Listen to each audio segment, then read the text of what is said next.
No.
many people's least favorite thing of this was the ending. So maybe they could fix the ending of the movie with a sequel.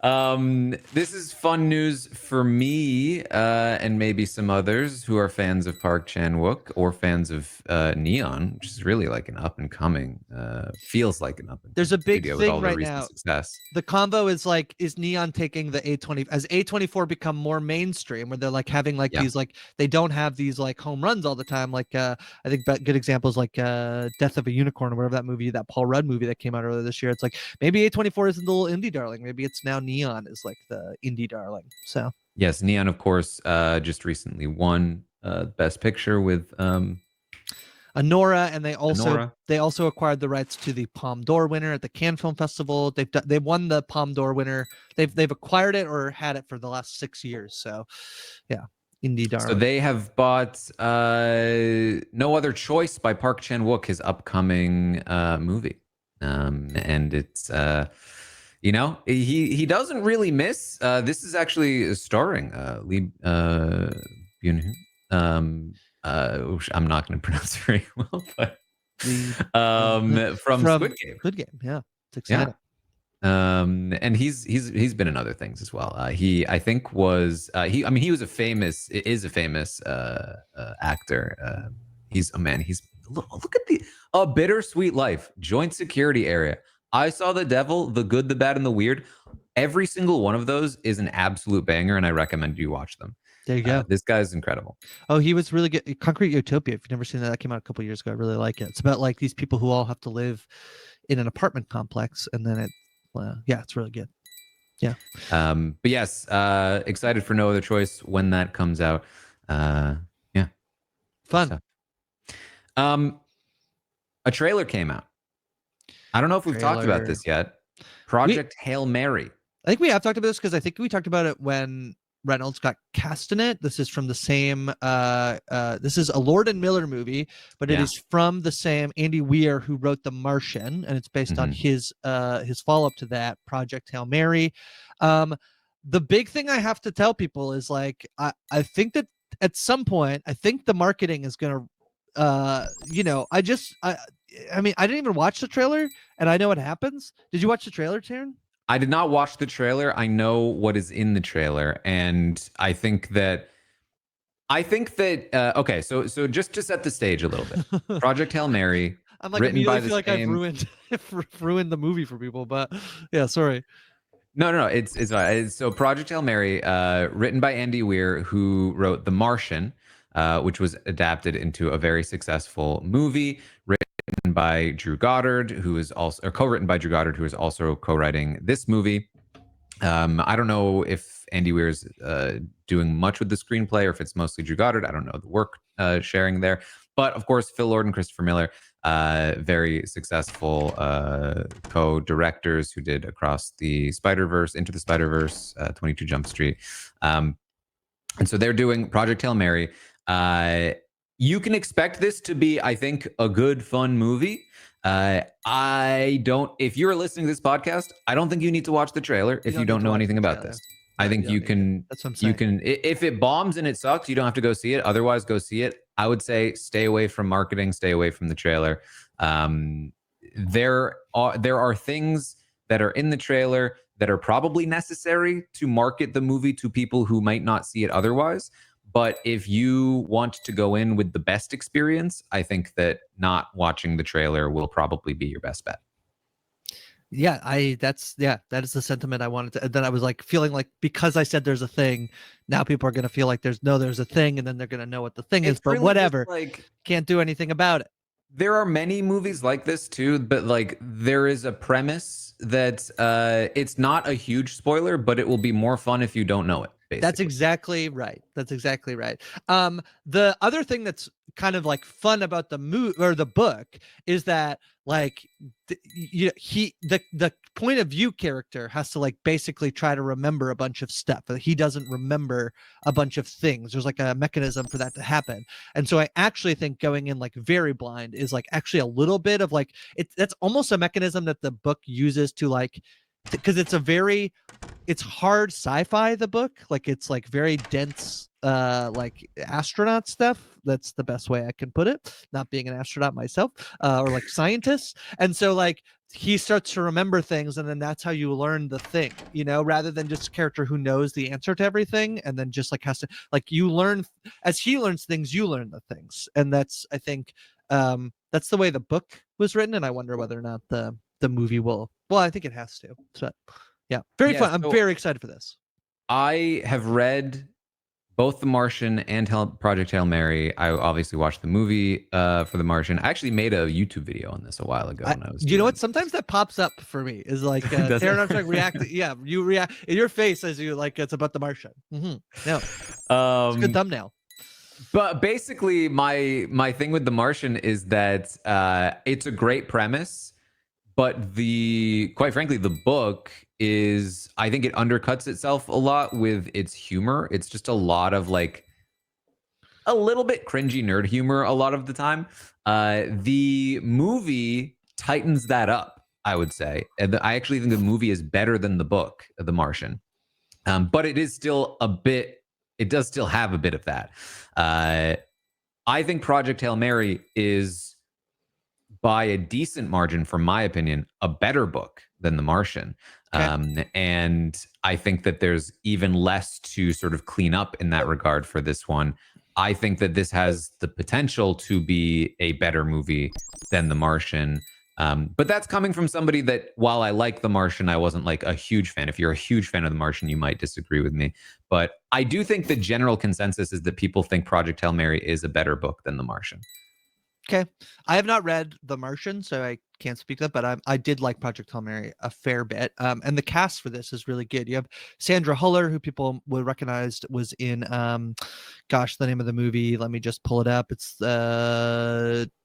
she was in The Zone of Interest and Anatomy of a Fall in 2023. She's like the wife in Anatomy of the Fall. Ken Lung from Industry is in this, also in Lost. And then Lionel Boyce, who is from The Bear. He is Marcus, and the bear is in this as well. So it's a good little cast. I'm excited for this movie. Yeah. I missed this news earlier. I don't remember if we talked about it, but I just saw some more news about Etoile, which was canceled. So I don't remember if we mentioned this. It was a few weeks ago. Yeah, we didn't mention it. I thought this was, I believe they were like in the middle of of Emmy campaigning. They've been like pushing for this show in some categories, and then they canceled it, which is a little embarrassing for the people involved to be like, let us win an Emmy. Also, our show is not on. But part of the reason that happened is that they ordered 2 seasons of this show. Right. And so they wrote it, they made it, they were campaigning for it, all under the assumption that they had 2 seasons. And apparently it performed so poorly that Amazon said, actually, never mind. I wanted to like this show. I just thought it was trying to do way too much. It was like the premise of it, if people don't remember, is the French and American ballet like swap their biggest stars or their étoiles. And I just thought that, like, I feel like one of those would have been good, like send an American to France or have the French, ballet dancer be in America. And that's like a strong enough presence. And then it was just trying to be like, what if it's about the entire world of ballet? And you're like, too many characters. Too much. And this, of course, is Amy Sherman Palladino, who made The Marvelous Mrs. Maisel, Gilmore Girls back in the day. And remember, when we talked about the show premiering, she was having an issue with the way that they had released the show, dropping it all at once. And we were kind of talking about, like, what is the relationship between her and Amazon at this point?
Oh, don't look at me like that, Dawn. I'm fine.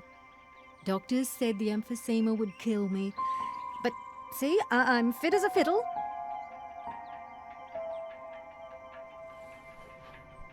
I'm sorry if the coughing frightened you. I'm not a scary person. Come here, baby girl. That's right. Careful now.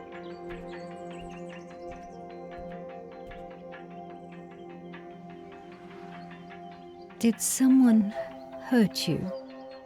You don't know me very well, but I promise you'll be safe with me. Look, I brought you something.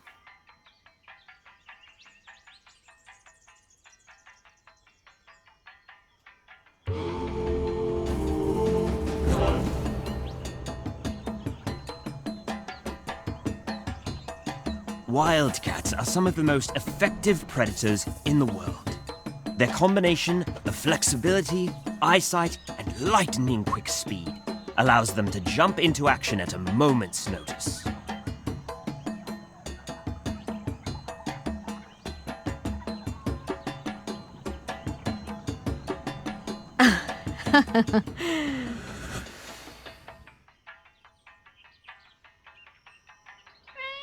You want to keep going? Okay, honey.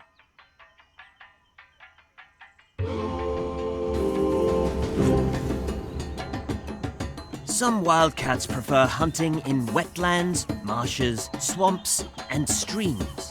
They wade in the shallows and use their paws to scoop fish out of the water. Well, most of the time.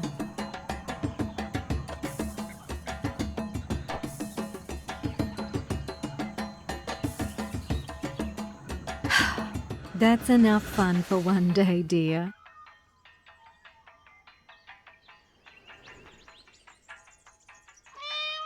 Okay, just a while longer.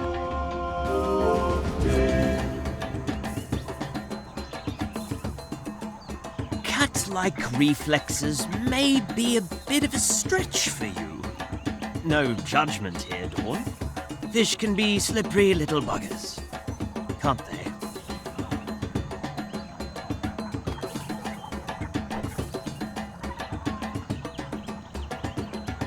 Ouch! Dawn, that hurt. Playtime's over. Oh, and by the way, it would be really nice if you could stop knocking over my things. That's not very polite.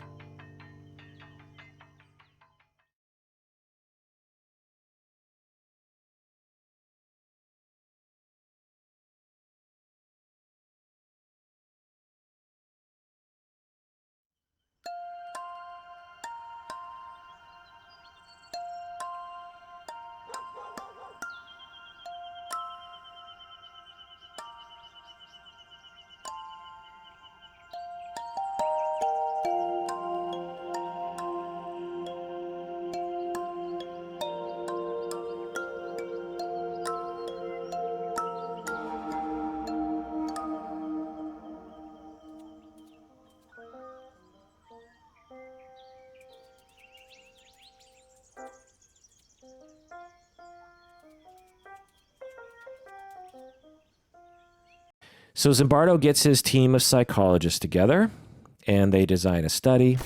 And again, they have very loose ethical guideline following, very, very loose ethical considerations.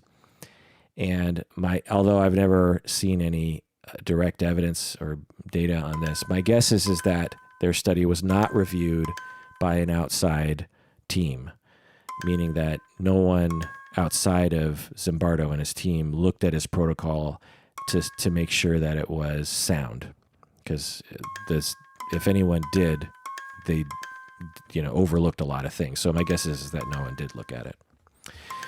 So they put an ad in the paper, and they said, for $15 a day, which is almost $100 in today's dollars. So for $100, for almost $100 a day, they said, we'll pay you almost $100 a day for 2 weeks, and you will be a part of an experiment in which you'll be in a mock prison, a fake prison. Well, I have to say, if I saw that ad when I was in college, I would have jumped at that quickly. $100 a day. I mean, that's 1,000. What is that? So that's 2 weeks, 14. That's $1,400 for 2 weeks. And they did it during a vacation time during Stanford. So all the students were like, well, I'm not doing anything else. So, man, yeah, sign me up. So a lot of guys signed up. And they screened all the people for quote unquote mental abnormalities. So all the psychologists met with each participant and made sure that none of them had any mental abnormality, which, who knows how valid their measurements were there. And they asked each of the participants if they wanted to be a prisoner or a guard. And all of them chose to be prisoners. Nobody wanted to be a guard. And they asked them why they didn't want to be guard. They're like, well, I don't know. Being a guard seems like it's a lot of work.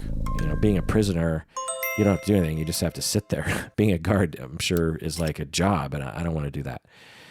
Or other people were like, I'm not really the guard type. I'm not really an authoritarian kind of person, so I don't know if I want to do that.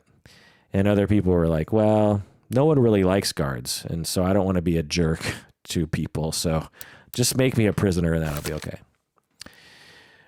So what they did is they got all the different participants, and common to other research designs, they just flipped a coin for each one of them to figure out whether or not they were going to be a prisoner or a guard.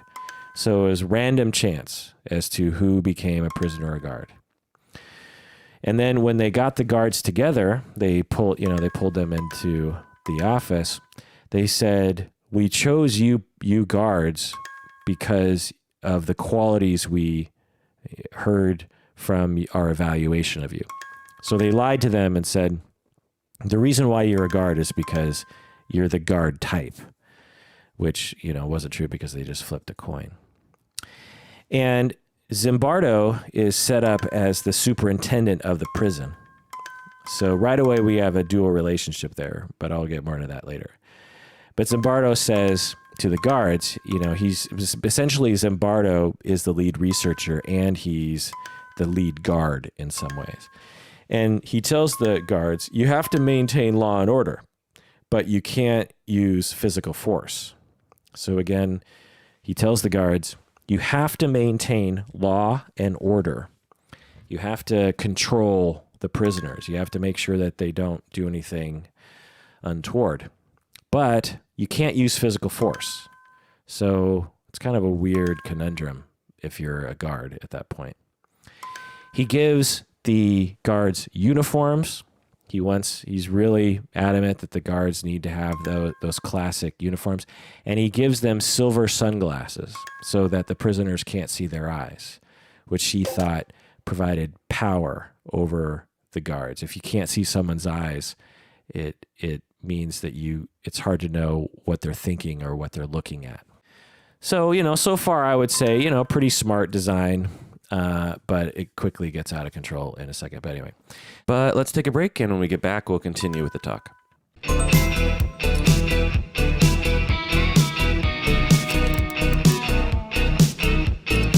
So they converted the Stanford psychology department basement into the prison, and they used the teachers' offices as the jail cells. It's actually kind of interesting to see it. And actually, they made a movie about this recently with Ezra Miller, and I think they actually used the actual place because it looked very similar to the actual place. But anyway, so here's an interesting little tidbit.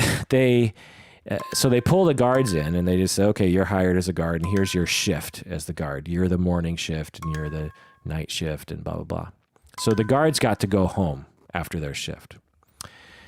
But the prisoners couldn't go home, obviously. And so to bring the prisoners in, they actually had police officers go to the home of the prisoners and actually arrest them in front of their friends and family. So the police officers would show up at your house and handcuff you and bring you into the prison to simulate what it would be like to be brought into a jail. And they immediately start to strip the identities of the prisoners. They give them dresses to wear. Well, first off, they strip them naked, and then they delouse them with delousing powder. And then they give them dresses. They make them wear these weird hats. They take away their identity. They say they don't have any names. They refer to them as a number, very similar to the concentration camps in Nazi Germany. They feminize them, they humiliate them, and they take away their agency. So right away, the guards start doing that sort of thing. But at first, it's kind of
我反倒想试试了。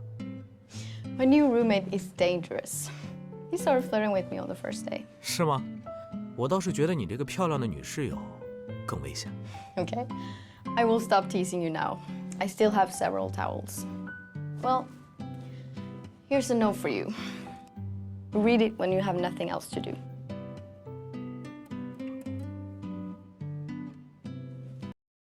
Come everybody, meet your new roommates. Hi. 哎，是是你？这也太巧了吧！我们两个居然是室友。Wait, you two know each other? Yeah. 我们俩同一班飞机来的，然后又在厕所， Oh, actually, he helped me to find a toilet, and it was my first time in a Norwegian airport, so it's really easy to get lost. 对对对，就是这么回事儿。 Let's welcome two new members of our family. Yay! I'll introduce myself again. My name is Lea. I'm your roommate, but also your landlord. And my hobbies are adventure and sports. Okay, next. Okay, my name is Nola. I've lived here for half a year. I'm studying at the University of Bergen, and I like to eat ice cream, and my hobby is traveling. Okay. Hi everyone. My name is Luo Xuer. I'm from China, Chongqing, and I like to singing and dancing and drinking coffee, and especially is watch anime and play games. How about you? 啊，大家好，我叫程鑫，来自北京。 Oh, that's it? That's it? It's too short. It's like saying nothing. No, you have to at least give us one or two hobbies.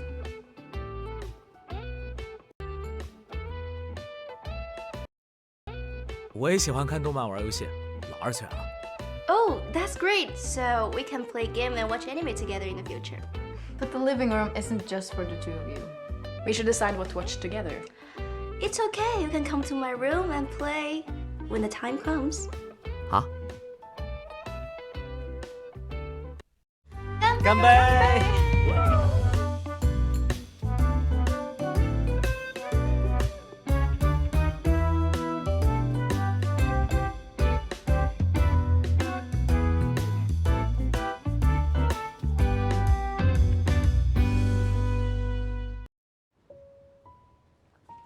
嘿，还没跟你要手机号呢。你说我们这又是大学同学，又是室友的，算不算一种特殊的缘分呢？那肯定是了，就是不知道这场缘分会如何发展。你觉得会怎么发展？如果按动漫套路发展，我们大概率会变成恋人吧。你看的都是什么动漫啊？不过这也不一定吧，和我们一起住的又不止我一个。那就对了嘛，恋爱漫画都是这样展开的。不过这种漫画一般都有一个真正的女主角。有道理。你难道不想知道女主角是谁吗？这不才第1集吗？演着演着不就知道了。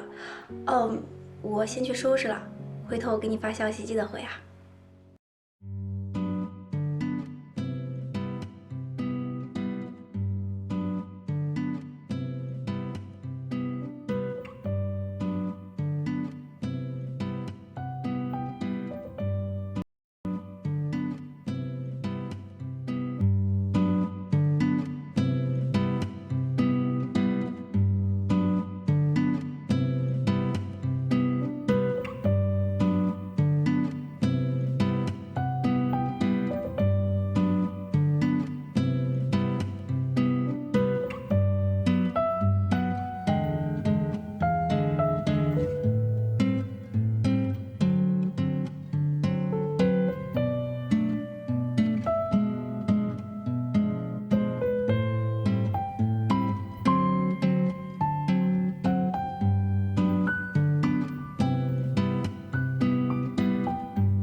How are you feeling? How's your first day in Bergen? 说实话，挺好的，就是时差还没倒过来，有点累。Ah, I thought you might be. Here, drink this.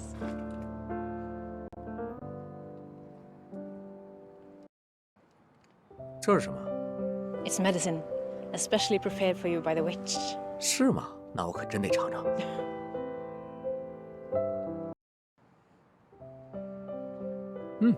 其实还挺好喝的，而且真的感觉瞬间不累了。Aren't you afraid I'll poison you? 哈，不过死在你手里，我也认了。 Are you flirting with me? On your first day, you're trying to flirt with your landlady? 我就喜欢姐姐型的，没办法，我没有抵抗力啊。It seems you Asian boys are quite direct. But I have to remind you, I'm much older than you, and I met all kinds of people. You must work hard if you're going to make it. 哎，你胸口有什么在发光啊？ This? You can see it. 能啊，原来是项链啊，夜光的吗？真挺漂亮的。 That's incredible. I can't believe you can see it. 啊？ Okay. Since you like it so much, I'll lend it to you. Don't lose it. I'll ask for it back later. Here. 为什么呀？ Let's just call the reward for taking a walk with me. 哦，好的，那谢谢了。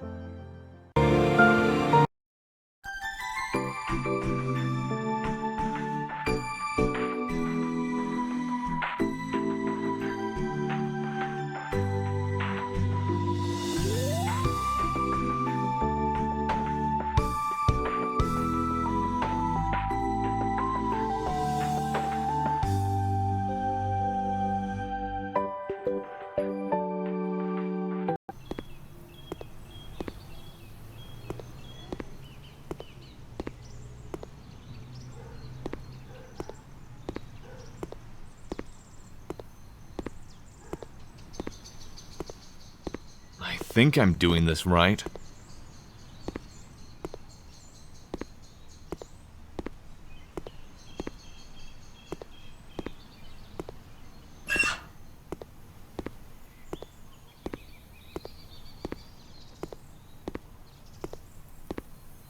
Almost there.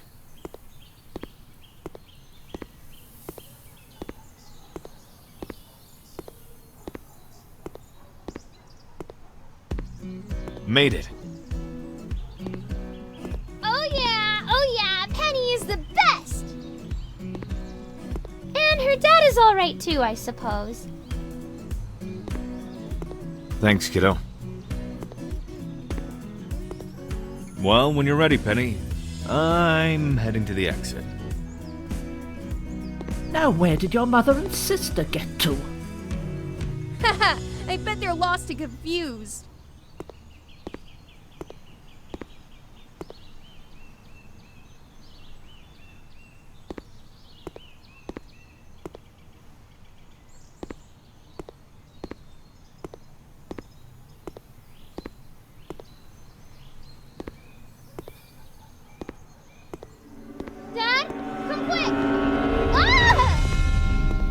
Goodness gracious!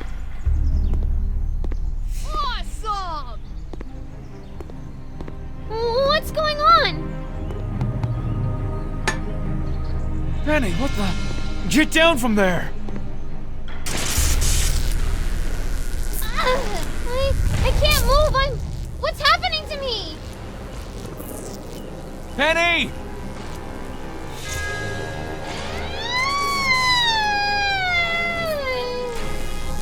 What in the name of...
really hurt. I can't feel my elbow. Where am I? Penny? Penny!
Small communities lay scattered about the realms, providing sanctuary to those lost and confused.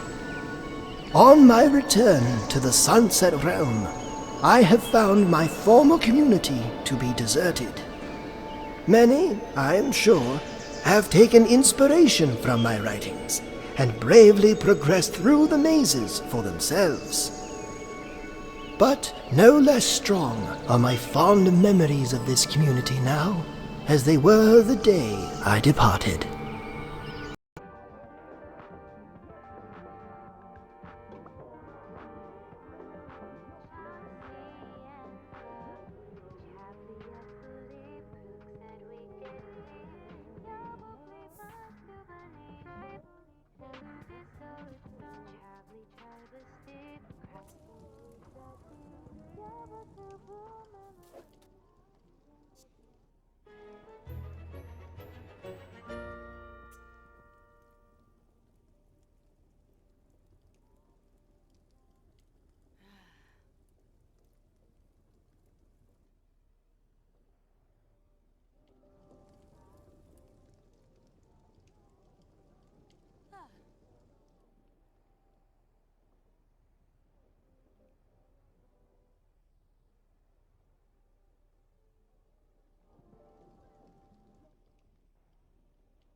Hanobi, Pliva.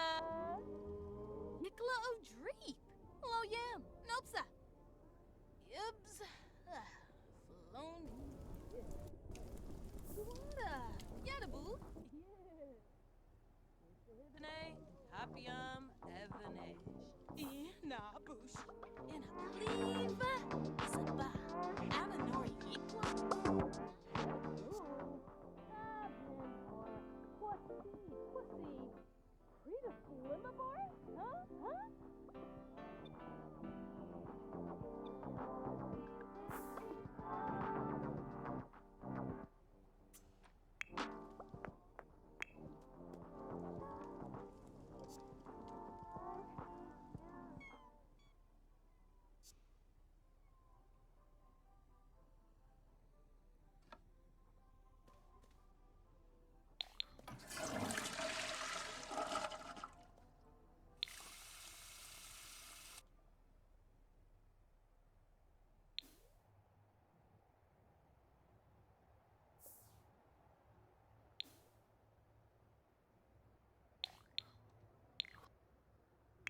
Huh? Flinador! Zimastay! Lumish! Instadorpa! Amoeba! Napa Wava. Samba Pony? Wabana! Adi Oneafaza! Rosla Nagar!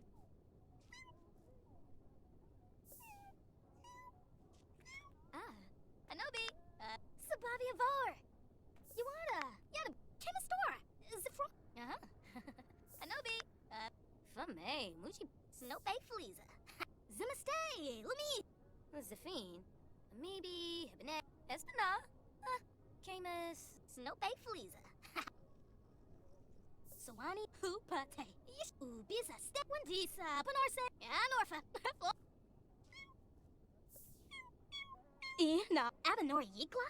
Ina Pleve? Norfa Yesu! Prita Flimmerbar? Waxa Ubisa Step Wabana! Adi Oneafaza! Anorfa!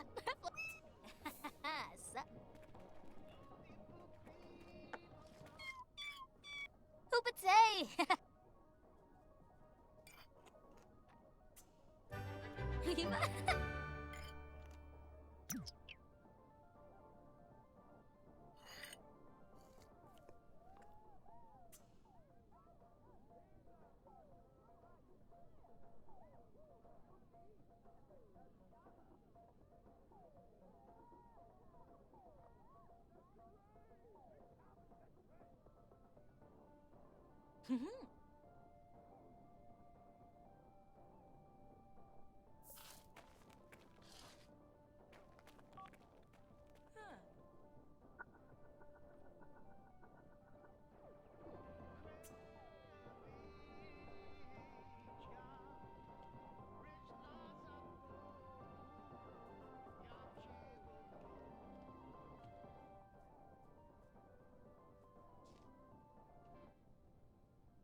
Suna Bay.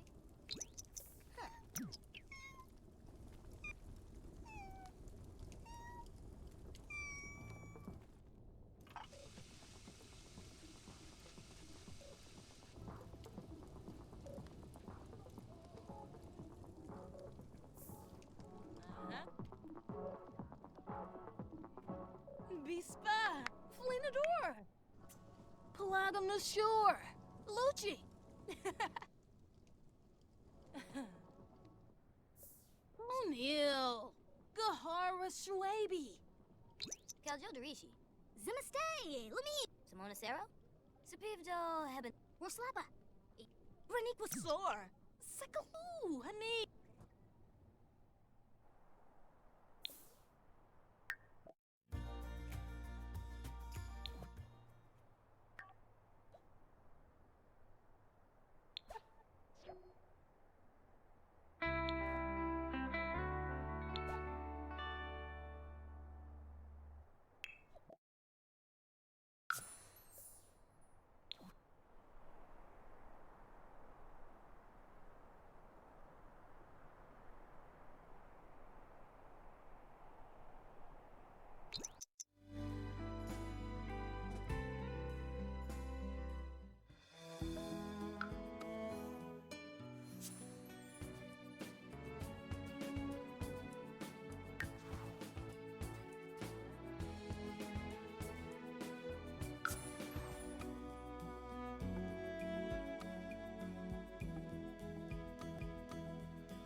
Ah!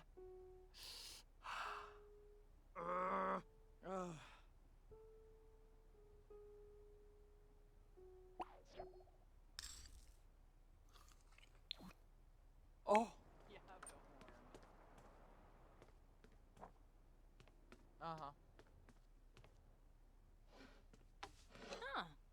Swag. Larkim. So. Grinza. Funo. Oh. Dobao. Saba. Fanirsh. Lumbek. Warno Ooks. With a charb. Ah. Bergaba. Ufma. Skibarao. Ugh. Huh. Fellabalum. Mm-hmm. Harpin. Sabine Saquinario Sabart. Yanibi Yanka. Claudazoy. Wabarani Bayum. Handolzer Pow.